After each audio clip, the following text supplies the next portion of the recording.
Japanese concept അനുസരിച്ച് ഓരോ വ്യക്തിക്കും 3 മുഖങ്ങളുണ്ട്.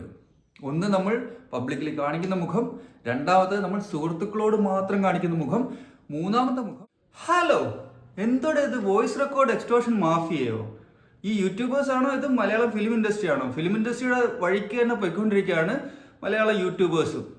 15,000-നും 25,000-നും ഒരുത്തൻ്റെ ജീവിതം നശിപ്പിക്കാൻ നടക്കാണ്. ഞാൻ പറഞ്ഞു വരുന്നത് നമ്മുടെ ഡോക്ടർ റോബിൻ രാധാകൃഷ്ണന്റെ കുടുംബം കലക്കാൻ, അല്ലെങ്കിൽ അയാളുടെ എൻഗേജ്മെന്റ് കലക്കാനോ ഫാമിലി ലൈഫ് കലക്കാനോ ഒക്കെ ആയിട്ട് ഒരുത്തൻ അയാളുടെ വോയിസ് റെക്കോർഡ് വിൽപ്പനയ്ക്ക് വെച്ച കാര്യം നിങ്ങൾ അറിഞ്ഞു കാണുമല്ലോ. അതിനെ പറ്റിയാണ്. എവിടെ പണം ഉണ്ടെങ്കിലും അവിടെ പ്രശ്നവും ഉണ്ട്. പണം കൂടുന്നതനുസരിച്ച് പ്രശ്നങ്ങളുടെ വ്യാപ്തിയും ആഴവും കൂടും. മുമ്പ് മലയാള സിനിമ ഇൻഡസ്ട്രിയിലാണ് സംഭവിച്ചുകൊണ്ടിരുന്നത്, ഇപ്പോഴും സംഭവിക്കുന്നുണ്ട്, നമ്മൾ അറിയുന്നില്ല എന്നേ ഉള്ളൂ. പാരവെപ്പ്, കുതന്ത്രങ്ങൾ, കുത്തിത്തിരിപ്പുകൾ, വളരുന്ന ഒരുത്തനെ കാലിപ്പിടിച്ച് നിലത്തിടല്, അങ്ങനെയൊക്കെ പരിപാടികൾ നടക്കുന്നുണ്ടായിരുന്നു. പക്ഷെ ഇത്രയും ലെവലിലേക്ക് താഴ്ന്നിട്ടുണ്ടോ എന്ന് അറിയത്തില്ല. ഈ യൂട്യൂബർമാർ നടത്തുന്ന ഈ പരിപാടി പോലെ താഴ്ന്നിട്ടുണ്ടോ എന്ന് അറിയത്തില്ല. ഒരുത്തൻ ലേലത്തിന് വെച്ചേക്കാണ് വേറൊരുത്തന്റെ വോയിസ് റെക്കോർഡ്. പറയാണ് 15,000 രൂപ വന്നാൽ മതി, അല്ലെങ്കിൽ 25,000 രൂപ വന്നാൽ മതി, അവന്റെ കുടുംബം കലക്കാനുള്ള സംഭവം എൻ്റെ കയ്യിലുണ്ടെന്ന്.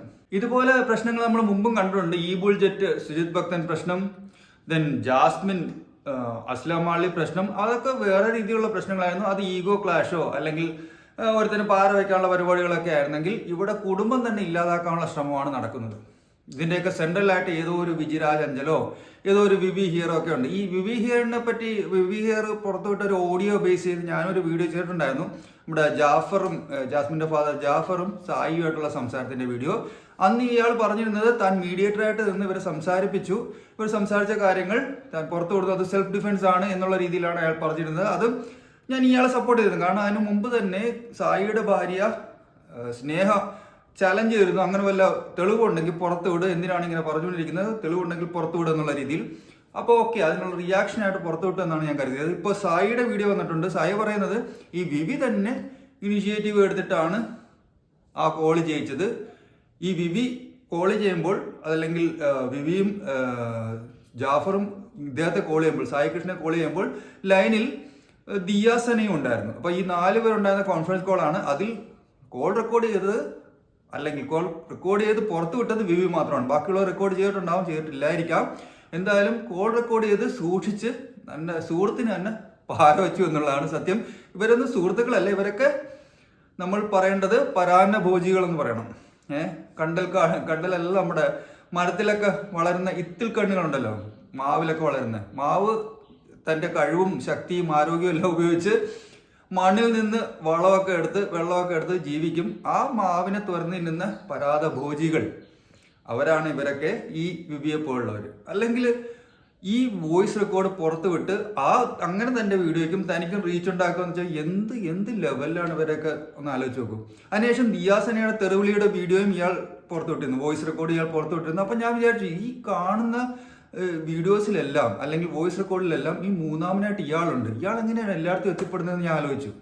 അതുകൊണ്ട് തന്നെ ആ ദിയാസനയുടെ വോയിസ് റെക്കോർഡ് ബേസ്ഡ് വീഡിയോ ഒന്നും ഞാൻ ചെയ്തില്ല. കാരണം അത് ദിയാസനയുടെ തെറിവിളി എന്നൊക്കെ പറഞ്ഞ് കുറച്ച് വീഡിയോസ് ആൾക്കാർ ചെയ്തിട്ടുണ്ടായിരുന്നു, അത് വിവിയും ചെയ്തിട്ടുണ്ടായിരുന്നു. അപ്പോൾ ആ വോയിസും പുറത്തു വിട്ടത് വിവി തന്നെയായിരുന്നു. അപ്പം ഞാൻ വിചാരിച്ചു, ഇയാളെങ്ങനെയാണ് അപ്പം ഈ കാണുന്നിടത്തല്ലേ എത്തുന്നത്? അത്ര ഇമ്പോർട്ടൻ്റ് ആണോ? അതായത് ഇയാൾ എങ്ങനെയെങ്കിലുമൊക്കെ ബന്ധങ്ങളുണ്ടാക്കും, നുഴഞ്ഞു കയറും ഫ്രണ്ട്സ് എന്നുള്ള രീതിയിൽ, എന്നിട്ട് അവന് തന്നെ പണി കൊടുക്കും. അങ്ങനെയാണ് ഇയാൾ മുന്നോട്ട് പോയിക്കൊണ്ടിരിക്കുന്നത്. ഇങ്ങനെയുള്ളവരെ അടുപ്പിക്കാതിരിക്കുക എന്നുള്ളത് മാത്രമാണ് നമുക്ക് ചെയ്യാൻ പറ്റുന്നത്. പക്ഷേ ഒരു പ്രശ്നമുള്ളതെന്ന് വെച്ചാൽ നമ്മൾ അറിയത്തില്ല ഇവർ ഇങ്ങനെയുള്ളവരാണെന്ന്. കാരണം ഇവർ നല്ല രീതിയിൽ സംസാരിക്കുന്നവരായിരിക്കും, നമ്മളെ സംസാരിച്ച് വീഴ്ത്തും. നമ്മുടെ പ്രശ്നങ്ങൾ ആരോടെങ്കിലുമൊക്കെ ഷെയർ ചെയ്യണമല്ലോ, നമ്മുടെ കാര്യങ്ങൾ ആരോടെങ്കിലുമൊക്കെ ഷെയർ ചെയ്യണമല്ലോ. അപ്പോൾ അറിയാത്ത രീതിയിൽ ഷെയർ ചെയ്യും, ഫോണിലായിരിക്കും ഷെയർ ചെയ്യുന്നത്. ഇവനിത് റെക്കോർഡ് ചെയ്യും, ആവശ്യം വരുമ്പോൾ പുറത്തു വിടും. എന്തായാലും അവന് മാക്സിമം റീച്ച് കിട്ടും, വൈറലാവും, കാശ് കിട്ടും. അതാണല്ലോ ഇവന്മാരുടെയൊക്കെ ലക്ഷ്യം. ഫെയിം ഉണ്ടാക്കുക എന്നാണ് ലക്ഷ്യം. എന്ത് പരിപാടിയും എന്ത് ചെറ്റ പരിപാടി കാണിച്ചാലും ഇവർക്ക് ഫെയിം വേണം. അതിനാണ് ഇവന്മാരുടെയൊക്കെ ലക്ഷ്യം. അതിനാണ് ഇവരൊക്കെ അടുത്ത് കൂടുന്നത്. ഇപ്പോൾ ഈ പറയുന്ന വിവി തന്നെയാണ് ജാസ്മിന്റെ PR ഹാൻഡിൽ ചെയ്തിരുന്നതെന്നാണ് പറയുന്നത്. ഈ PR കൊണ്ട് മാത്രമാണ് ജാസ്മിൻ തോറ്റത് എന്നുള്ളതാണ് എൻ്റെ അഭിപ്രായം. കാരണം ജാസ്മിൻ നല്ല രീതിയിൽ കളിക്കുന്നുണ്ടായിരുന്നു. ഈ ജാസ്മിനായിട്ട് ഏറ്റവും നല്ല രീതിയിൽ പണി കൊടുത്തത് വിവി തന്നെയാണ്. ഈ അനാവശ്യ കഥകളുണ്ടാക്കി അഫ്സലിനെ ഇടയ്ക്ക് കൊണ്ടുവന്നു, അഫ്സലിനെ പിരികേറ്റി, അഫ്സലിൻ്റെ പ്രശ്നങ്ങളുണ്ടാക്കി, ജാസ്മിനെതിരെ അഫ്സലിൻ്റെ കുറേ വീഡിയോസ് ഇട്ടു. അങ്ങനെ കുറേ പരിപാടികൾ നടത്തിയത് വിവി തന്നെയാണ്, നിങ്ങൾ കണ്ടിട്ടുണ്ടാവുമല്ലോ. അപ്പോൾ ഈ പരിപാടിയെല്ലാം നടത്തിയിട്ട് ഇവൻ എന്ത് മനസ്സുഖമാണ് കിട്ടുന്നതെന്ന് അറിയത്തില്ല. സായി പറഞ്ഞനുസരിച്ചാണെങ്കിൽ വിവിക്ക് മറ്റെന്തോ ലക്ഷ്യങ്ങളുണ്ടായിരുന്നു, ജാസ്മിൻ അതിന് വഴങ്ങിയില്ല. അതുകൊണ്ടാണ് വിവി ഈ ജാസ്മിനെതിരെ തിരിഞ്ഞതെന്നാണ്. എന്തായാലും വിവിയെ പോലെ ഒരു കൂട്ടുകാരൻ കിട്ടാതിരിക്കാൻ നമ്മൾ ഓരോരുത്തരും പ്രാർത്ഥിക്കണമെന്നാണ് പറയുന്നത്. കൂട്ടുകാരെന്നല്ല, നമ്മളുടെ ആ ഏരിയയിൽ പോലും ഇങ്ങനെയുള്ളവരുണ്ടാവരുത്. കാരണം ഇങ്ങനെയുള്ളവരുണ്ടെങ്കിൽ നമുക്കൊന്നും സമാധാനമായിട്ട് സംസാരിക്കാൻ പറ്റില്ല. നമുക്ക് എല്ലാവർക്കും ഒരു മുഖമല്ല ഉള്ളത്. ജാപ്പനീസ് പ്രോവേർബ് അനുസരിച്ച്, ജാപ്പനീസ് കൺസെപ്റ്റ് അനുസരിച്ച് ഓരോ വ്യക്തിക്കും 3 മുഖങ്ങളുണ്ട്. ഒന്ന് നമ്മൾ പബ്ലിക്കലി കാണിക്കുന്ന മുഖം, രണ്ടാമത് നമ്മൾ സുഹൃത്തുക്കളോട് മാത്രം കാണിക്കുന്ന മുഖം, മൂന്നാമത്തെ മുഖം നമ്മൾ നമ്മളോട് മാത്രം കാണിക്കുന്ന മുഖം. അതാണ് യഥാർത്ഥ മുഖം എന്നാണ് ജാപ്പനീസ് കൺസെപ്റ്റ് പറയുന്നത്.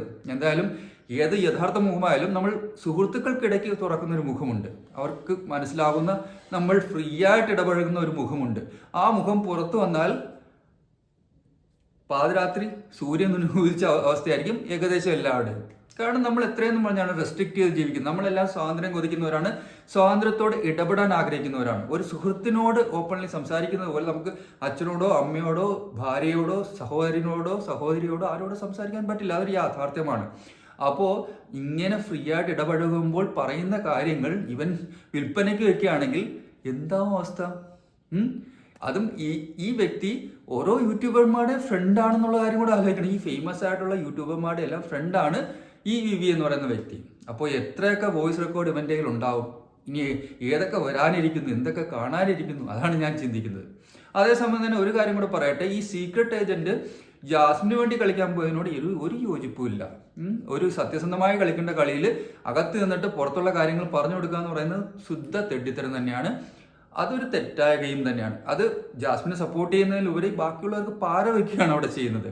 അത് ബിഗ് ബോസ് എന്നുള്ള റിയാലിറ്റി ഷോ ആണ്, അതിനകത്ത് ക്ലിയർലി പറയുന്നുണ്ട് പുറത്തുള്ള കാര്യങ്ങൾ അകത്ത് വന്ന് പറയരുതെന്ന്.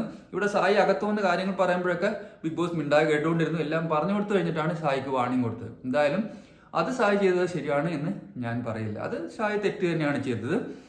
അത് തൻ്റെ സുഹൃത്തിനെ സഹായിക്കാൻ വേണ്ടി ചെയ്തതായിരിക്കാം. എന്നിരുന്നാലും പുറത്തു നിന്നുള്ള കാര്യങ്ങൾ അകത്ത് പോയി പറഞ്ഞ് ജാസ്മിനെ ഒരു ക്ലിയർ പിക്ചർ കൊടുത്തത് തെറ്റായിപ്പോയി എന്ന് തന്നെ പറയണം.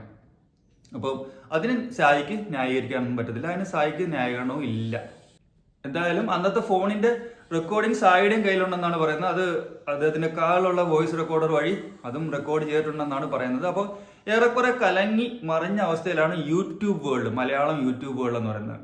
അപ്പോൾ ആർക്കൊക്കെ പരാതി കൊടുക്കണം, ആർക്കെതിരെ തിരിയണമെന്നൊന്നും അറിയാത്ത ഒരു കൺഫ്യൂസ്ഡ് ആയിട്ടുള്ള അവസ്ഥ. അതേസമയം ഈ റോബിൻ രാധാകൃഷ്ണനെതിരെ വോയിസ് റെക്കോർഡ് ഉണ്ട് എന്ന് പറഞ്ഞ അയാൾക്കെതിരെ പരാതി കൊടുത്തായിരുന്നു പോലീസ് സ്റ്റേഷനിൽ. അപ്പോൾ അത് പെറ്റി കേസ് ചാർജ് ചെയ്താണ് വിട്ടത്. അതും ശരിയാണെന്ന് എനിക്ക് തോന്നുന്നില്ല. കാരണം ഇതൊരു എക്സ്റ്റോഷന് ബാധകമാവുന്ന കാര്യമാണ്. ഈ വോയിസ് റെക്കോർഡ് വെച്ച് അയാളെ ബ്ലാക്ക്മെയിൽ ചെയ്യാം. ഈ വോയിസ് റെക്കോർഡ് വെച്ച് അയാളിൽ നിന്ന് ഭീഷണിപ്പെടുത്തി പണം തട്ടാം. അപ്പൊ എക്സ്റ്റോഷൻ എന്നുള്ള ചാർജും കൂടെ വരേണ്ടതല്ലേ? കാരണം ഇത് സിമ്പിൾ വോയിസ് റെക്കോർഡ് അല്ല, അയാളുടെ ഫാമിലി തന്നെ തകർക്കാൻ സാധിക്കുന്ന, അയാളുടെ പ്രൈവസിയിലേക്ക് ഇൻട്രൂഡ് ചെയ്യുന്ന ഒരു വോയിസ് റെക്കോർഡാണ്.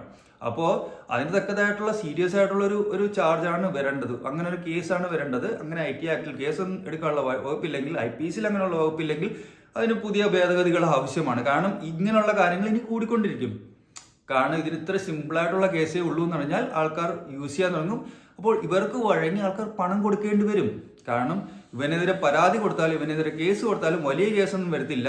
അവൻ പെറ്റി കേസിൽ വെളിയിലിറങ്ങി പിന്നെ ഇവനെ പ്രചരിപ്പിച്ചാൽ ഒരാളുടെ ലൈഫ് തന്നെ ഇല്ലാതാവും. അപ്പോൾ ആൾക്കാർ വിചാരിക്കും ഇങ്ങനെ ലൈഫ് വേസ്റ്റ് ആക്കുന്നതിന് നല്ലത് അവൻ ചോദിക്കുന്ന 25,000, 50,000, 1,00,000 കൊടുത്ത് ഒതുക്കാമെന്നായിരിക്കും. കാരണം പലപ്പോഴും പല സീക്രട്സും അയാളുടെ കുടുംബം തന്നെ ഇല്ലാതാക്കാൻ സാധ്യതയുള്ളതായിരിക്കും. ചിലപ്പോൾ വൈഫ് അറിഞ്ഞാലോ കാമുകി അറിഞ്ഞാലോ വീട്ടുകാരറിഞ്ഞാലോ പ്രശ്നം ഉണ്ടാകാൻ സാധ്യതയുള്ളതായിരിക്കും. പബ്ലിക്കലി അത് സ്പ്രെഡ് ആയി കഴിഞ്ഞാൽ അയാളുടെ ഇമേജ് തന്നെ നാശിക്കുന്ന രീതിയിലുള്ള വോയിസ് ആയിരിക്കും ഇവന്മാരുടെയിലുള്ളത്. അപ്പോൾ ഒന്ന് ആലോചിച്ച് നോക്കൂ, ഇതിനെ സിമ്പിളായിട്ട് എത്ര പേർക്ക് യൂസ് ചെയ്യാം, എത്ര പേര് ഇതിനെ ബ്ലാക്ക് മെയിലിങ്ങിനായിട്ട് ഉപയോഗിക്കാം. ആൾറെഡി പലരും ഉപയോഗിക്കുന്നുണ്ടാവും, നമുക്കറിയില്ല. ഈ വോയിസ് റെക്കോർഡ് പുറത്ത് വിടുമെന്ന് ഭീഷണിപ്പെടുത്തി എത്ര പേരെ ഇവർ പണം തട്ടുന്നുണ്ടാവും ഒന്ന് ചിന്തിച്ച് നോക്കൂ. അപ്പോൾ അൾട്ടിമേറ്റ്ലി നമ്മൾ ചിന്തിക്കേണ്ടത് നമ്മളുടെ അടുത്ത് വരുന്ന ആരാണ്, നമ്മുടെ ചുറ്റുമുള്ളവർ ആരാണ് എന്നുള്ള ക്ലിയർ ഐഡിയയോട് കൂടി വേണം പ്രവർത്തിക്കാൻ. നമ്മൾ ഉയരങ്ങളിലേക്ക് പോകുന്തോറും നമ്മളെ പഴയ സുഹൃത്തുക്കൾ പലപ്പോഴും മിസ്സാവാറുണ്ട്. യഥാർത്ഥത്തിൽ അവർ മിസ്സാവരുത്, അവരാണ് യഥാർത്ഥ സുഹൃത്തുക്കൾ. നിങ്ങൾ ഉയരത്തിലേക്ക് പോകുമ്പോൾ കിട്ടുന്ന സുഹൃത്തുക്കൾ പലതും നമ്മളുടെ ആ സ്ഥാനം യൂട്ടിലൈസ് ചെയ്യാൻ, അതിനെ എക്സ്പ്ലോയിറ്റ് ചെയ്ത് കൂടുതൽ നേട്ടങ്ങൾ ഉണ്ടാക്കാൻ ശ്രമിക്കുന്നവരായിരിക്കും. നമ്മളുടെ കൂടെ ഒട്ടി നിന്ന് അതിൽ നിന്ന് നേട്ടങ്ങൾ എന്തെങ്കിലും ഉണ്ടെങ്കിൽ നേടാൻ ശ്രമിക്കുന്നവരായിരിക്കും നമ്മൾ ഉയരങ്ങളിൽ പോകുമ്പോൾ കൂടെ കൂടുന്നവർ.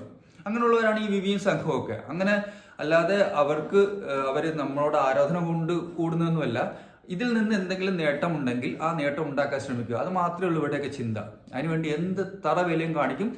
ഇത് തറവേലയിൽ കവിഞ്ഞൊന്നുമല്ല, ഇത് കൃത്യമായ തറവേലയാണ്. ഇങ്ങനെയുള്ള ആൾക്കാരെ, ഇത്രയും അൺറിലയബിൾ ആയിട്ടുള്ള ആൾക്കാരെ അടുപ്പിക്കുകയേ ചെയ്യരുത്.